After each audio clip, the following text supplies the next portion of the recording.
멘토님, 경매 하다 보니까 네. 어렵게 낙찰받아 놓고 미납하는 경우들이 있던데 그런 경우는 어떤 경우일까요? 전체 낙찰자 중에 약 10%가 미납을 합니다. 그럼 많이 하는 것 같아요? 적지 않은 것 같아요? 많습니다. 엄청 많이 하죠. 전체 10명 중에 한 사람이 미납을 하는 거예요, 이게. 저희들이 여기서 상담을 하다 보면 입찰 상담을 제가 하루에 보통 20명은 하잖아. 네, 오늘 또 많이 했다, 그렇죠? 자, 우리가 하다 보면 제가 깜짝깜짝 놀랄 일이 하루에도 몇 번이나 있잖아, 그렇죠? 맞습니다. 이분들이 저하고 상담 안 하고 입찰 왔으면 어떻게 됐을까? 보증금 날렸습니다. 보증금 날리는 분도 계시고 낙찰 받고 매도도 못하고 임대도 못 내고 큰일 나는 상황이 엄청나게 많죠. 네, 그래서 저희들이 다 상담을 해드리고 있잖아. 맞습니다. 그렇죠? 그래서 우리가 보면 통상적으로 10건 중에 1건, 100명 중에 10분 정도가 보증금 미납을 하는데 그 유형을 보면 권리 분석을 잘못해서 미납하는 사건이 많아요. 그리고 나머지는 시세 파악을 잘못해서 미납하는 게 90%입니다. 그만큼 경매에서는 시세 조사가 중요하고 그 대신 시세 조사하기 전에 권리 분석을 명확하게 해야 되는 거예요, 이게. 나의 돈을 지키기 위해서 경매를 배웠는데 명확하게 권리 분석을 모르고 입찰받다가 다시 보증금 미납하고 재매각하는 사건이 엄청 많잖아. 그렇기 때문에 권리 분석을 명확하게 해야 되고 권리 분석 속에서도 제가 한 3가지 유형을 오늘 한번 설명을 해드리도록 하겠습니다. 네, 좋습니다. 그러면 첫 번째, 대항력 있는 임차인이 있는 경우에는 권리 분석을 해야 돼요, 말아야 돼요?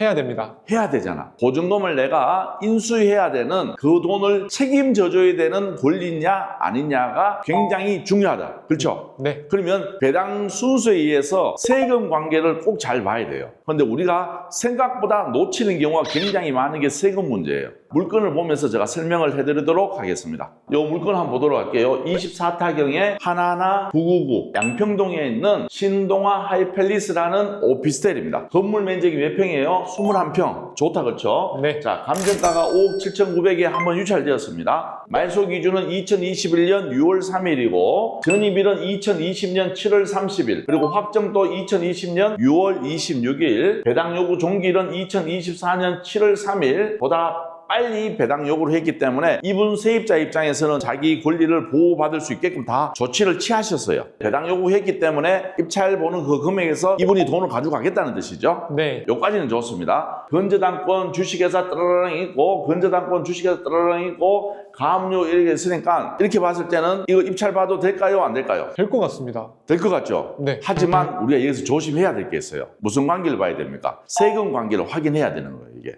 그러면 세금 관계는 어디서 일단 볼 수 있을까요? 등기부등본에서 압류된 내역을 보면 볼 수 있습니다. 압류된 내역을 보면 뭐 국세청이라든지 지방세라든지 뭐 의료보험공단이라든지 또 제일 중요한 근로복지공단이라든지 이런 데서 압류가 들어와 있는지 확인해 봐야 되겠죠. 네, 그 압류가 들어오기 전에 경매가 진행되는 게 있어요. 그렇기 때문에 우리는 뭘 봐야 됩니까? 여기에 보시면 문건 송달 내역이라고 있습니다. 2024년 4월 2일부터 쭉 해서 경매가 진행된 2024년 11월 18일까지가 나와 있습니다. 우리는 여기서 뭘 봐야 되느냐 하면 교부권자를 보셔야 돼요. 교부권자 서울지방국세청, 교부권자 영등포 세무서, 교부권자 서울지방국세청, 교부권자 영등포 세무서 이런 게 계속 있죠. 네. 이런 세금 관계가 배당 순서에 의해서 세입자보다 먼저 가져가야 될 수 있는 권리 관계가 있는지를 내가 확인해야 되는 거예요, 이게. 근데 이거를 우리가 공매에서는 법정 기일이 있기 때문에 명확하게 확인할 수 있지만 경매에서는 확인이 돼요, 안 돼요? 안 됩니다. 안 되죠. 그렇지만 이렇게 많을 때는 어느 정도 우리가 인정을 해줘야 돼요. 지금 서울지방국세청과 영등포 세무서에서 무조건 막 들어오고 있죠. 네, 그러면 대항력 있는 임차인이 있다 하더라도 임차인이 돈을 먼저 가져가요? 세금이 먼저, 조세가 먼저 가져갑니까? 세금이 먼저 받아갈 수도 있습니다. 그렇죠.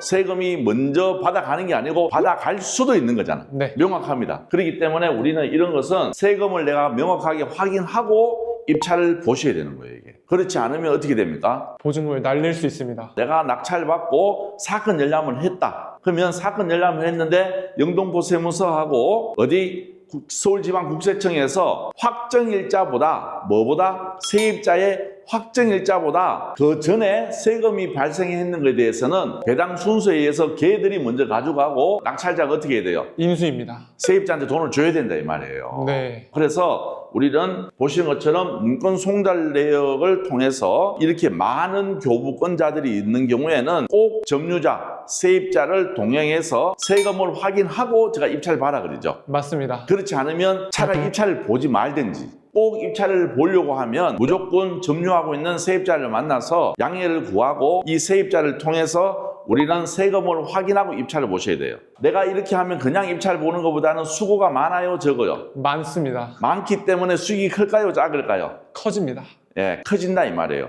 이 경매라는 건 웃긴 게 뭐냐면 누구나 다 안전하게 입찰 볼 수 있는 거는 수익이 줄어들 수밖에 없겠죠. 그런데 네. 이렇게 내가 한 발짝 더 움직여야 되는 이런 약간의 허들이 있는 물건들을 내가 공부하고 입찰 본다 그러면 이런 물건은 뭐 해도 최소한 억 단위 수익은 무조건 나오겠죠. 네. 근데 확인했는데 세금 때문에 내가 입찰을 못 본다. 어떻게 해요?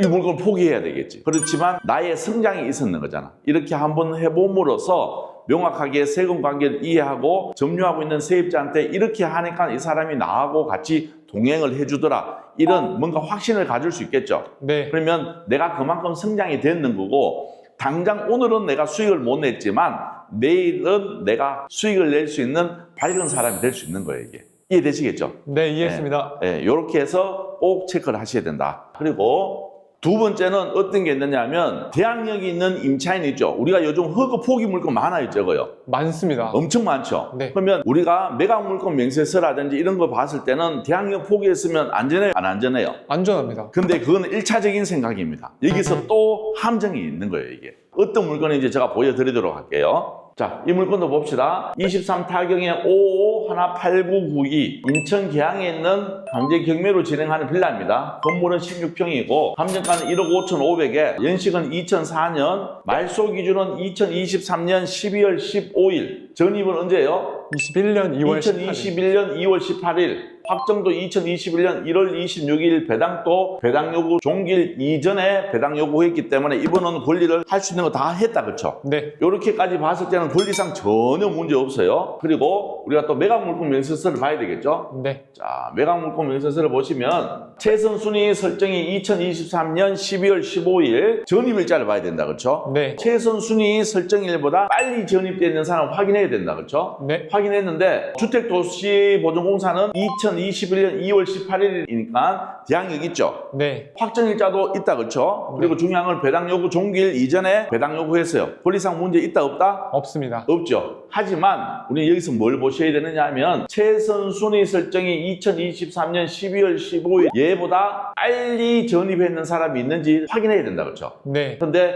쭉 보니까 있어요, 없어요? 있습니다. 여기 보시면 여기 심땡땡씨가 어떻게 됐습니까? 전입일자가 2023년 9월 언제입니까? 04일. 말소 기준 언제? 12월 15일보다 빨리 전입됐잖아. 근데 요 밑에 비고란에 보시면 임차 보증금 반환 채권을 양수한 승계인 겸 신청 채권자로 이 사건의 매각 대금에서 임차 보증금 전액을 배당받지 못하더라도 매수인에 대하여 잔존 임차 보증금 반환 채권을 포기하고 주택 임차권 등기의 말소에 동의한다는 취지의 확약서를 제출했습니다. 맞죠? 네. 그래서 다 제출되었어. 근데 중요한 거는 주택도시보증공사하고 최땡땡씨 거는 되었지만 최선 순위보다 빨리 전입된 사람 한 사람 있어요, 없어요? 있습니다. 있단 말이야. 그럼 이 사람은 어떻게 됩니까? 이 보증금에 대해서 낙찰자가 인수. 책임을 져줘야 된다. 인수를 해야 된다. 근데 우리는 대부분 그냥 이래서 끝내버린단 말이야. 이게. 맞습니다. 대항력 포기했는데 끝. 큰일 나요. 그래서 모든 전입되어 있는 사람의 전입일을 꼭 체크하셔야 된다. 그렇지 않으면 굉장히 힘든 상황을 내가 맞이할 수 있다. 이래서 보증금이 날아간다 이 말입니다. 이해되시겠어요? 네. 그래서 대항력 포기 물건이라 하더라도 점유되어 있는 모든 사람의 전입일을 확인해야 된다, 말아야 된다. 해야 됩니다. 꼭 하셔야 된다. 이런 단순한 어떻게 보면 가장 기본적인 것 때문에 우리가 보증금 미납 사건이 생길 수 있다는 사실을 꼭 기억해 두셨으면 좋을 것 같습니다. 알았죠? 네. 자, 세 번째는 뭐냐면 전세권이에요. 전세권. 우리가 권리 분석할 때 어떻게 보면 말소 기준 권리를 찾기는 어려워요, 쉬워요? 쉽습니다. 쉽죠? 그러니까 우리가 알려준 공식대로 하면 굉장히 쉽잖아. 네. 근데 중요한 거는 전세권에서 헷갈려 버려요. 말소 기준 밑에 있는 모든 권리는 어떻게 됩니까? 말소되네, 소멸되네, 요까지는 누구나 알 수 있어. 근데 중요한 거는 전세권이 딱 나오는 순간 어떻게 됩니까? 퍽 해야 되는 거예요. 이게 말소 기준이 있냐, 말소 기준이 아니냐, 뭐 이렇게 헷갈릴 수도 있다 이 말이에요. 근데 어떻게 보면 굉장히 간단하고 또 조심도 해야 되는 게 뭐다? 전세권입니다. 전세권. 그래서 요 물건도 조심해야 되니까 실제적으로 미납까지 했는 물건이니까 한번 보도록 할게요. 여기는 경남 진주 장대동에 있는 빌라입니다. 건물은 12평이고 보시는 것처럼 3,200에 입찰 들어갔다가 한 분이 미납을 하셨어요. 벌써. 왜 미납을 했을까? 말소 기준은 언제다? 16년 8월 11일. 전입은 11년 8월 22일. 확정은 언제입니까? 16년 8월 11일. 그리고 중요한 거는 전세권 박땡땡 씨가 있다 그렇죠? 네. 그래서 이분이 보증금이 얼마입니까? 5,200만 원. 5,200이다. 그런데 중요한 건 배당 요구했어요, 안 했어요? 안 했습니다. 안 했습니다. 그러면 여기서 이제 말소 기준을 우리가 찾아야 된다 그렇죠? 박땡땡 씨가 전세권이 있고 경매가 누가 신청했냐는 중요하나요? 안 합니까? 굉장히 중요합니다. 굉장히 중요하죠. 여기에서 이제 말소 기준이 바뀔 수 있는 거니까. 네. 그렇죠? 근데 누가 신청했다? 박땡땡 씨가 했습니다. 박땡땡 씨가 경매 신청하셨다. 여기에서 그러면 박땡땡 씨가 경매 신청했기 때문에 말소 기준은 뭐가 됩니까? 박땡땡 씨의 전세권이 됩니다. 전세권이 말소 기준이 된다. 근데 만약에 박땡땡 씨가 경매 신청 안 했다. 그러면 누가 말소 기준이 됩니까? 가압류가 말소 기준 권리가 됩니다. 강땡땡의 가압류가 뭐가 됩니까? 말소 기준 권리. 말소 기준 권리가 된다 이 말입니다. 이해되시겠죠? 네. 그러면 전세금 5,200만 원에 대해서 낙찰자는 이 상황까지만 봤을 때는 인수해야 되나요? 인수 안 해도 되나요? 인수 안 해도 됩니다. 인수 안 해도 되죠. 왜? 말소 기준이니까. 네. 그러면 낙찰자는 인수 안 해도 되는 상황이 돼버린 거야. 그런데 중요한 거는 박땡땡 씨가 뭘 해버렸어요? 전입을 했습니다. 전입을 해버렸는 거야 이게. 통상적으로 전세권을 설정하는 사람들은 전입을 하나요? 안 하나요? 안 합니다. 통상적으로 안 한단 말이야. 그리고 전입을 못하기 때문에 일반적으로 뭘 합니까? 전세권 설정을 한다 이 말이에요. 근데 이분은 전세권도 설정하고 뭐까지 하셨다? 전입까지 하셨다. 그래서 이거는 하나의 약속이에요. 왜 그러냐고 묻지도 말고 그냥 하나의 약속이에요. 전세권 설정한 사람이 경매에 자기가 신청을 해서 그러면 말소 기준은 누가 됩니까? 전세권자가 되잖아. 근데 이분이 만약에 전입을 했다 그러면 이 보증금에 대해서는 낙찰자가 무조건 뭘 해야 된다? 책임을 져줘야 된다. 책임을 져주는데 이분이 배당 요구를 안 했어. 그러면 내가 입찰 적는 그 금액 이외에 이분의 보증금 5,200만 원 어떻게 됩니까? 나중에 줘야 된다 이 말이에요 이게. 이해되십니까? 네. 근데 이것을 모르고 입찰 보니까 어떻게 된다? 이렇게 미납이 생겼다 이 말입니다.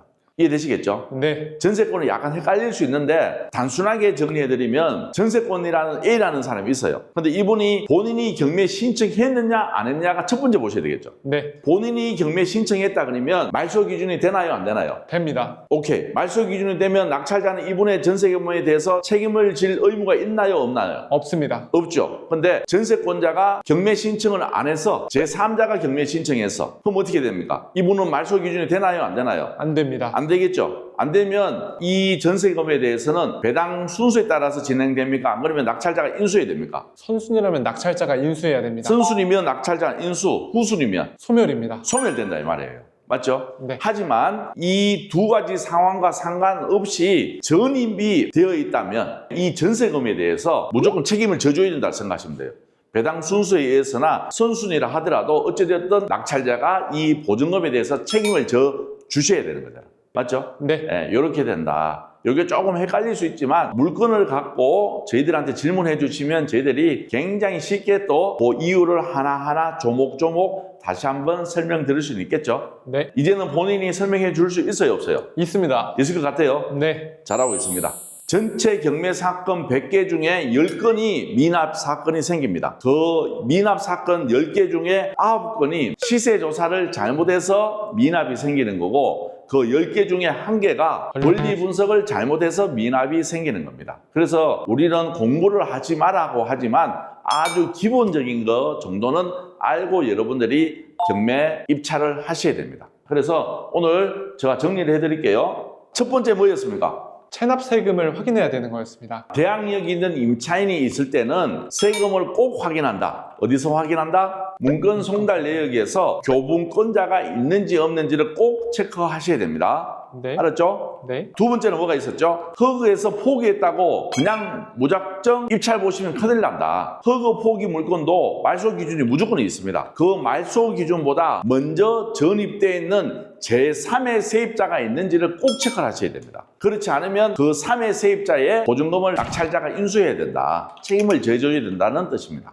알았죠? 네. 그리고 마지막 세 번째는 세 번째는 전세권입니다. 자, 세 번째는 전세권인데 전세권은 말소 기준이 될 수도 있고 안 될 수도 있습니다. 그런데 말소 기준이 되는 전세권자들 중에 전세권자가 전입돼 있다. 이런 물건들은 어떻게 됩니까? 낙찰자가 그 보증금에 대해서 책임을 져줘야 됩니다. 그래서 전세권이라 해서 그냥 대충 보시면 절대 안 되고 전세권이 말소 기준이 된다 하더라도 이분이 전입이 되어 있을 때는 낙찰자가 이 물건의 전세금에 대해서 꼭 책임을 져줘야 되는 의무사항이 생긴다. 요 내용을 여러분들 꼭 알고 입찰 보셔야 된다. 요 세 가지를 잘 체크 못하고 입찰을 받다가는 나의 보증금이 10%라는 돈이 작은 돈이 아니죠. 네. 그래서 공중에 날아갈 수밖에 없고 그 날아가는 보증금은 누가 가져갑니까? 채권자들이 가져가고 그 채권자들이 가져가는 돈을 갖고 뭐합니까? 배당을 나눠서 간다. 이렇게 보시면 될 수 있습니다. 그래서 어떻게 보면 경매에서 권리 분석은 좀 쉽게 생각할 수도 있어요. 왜?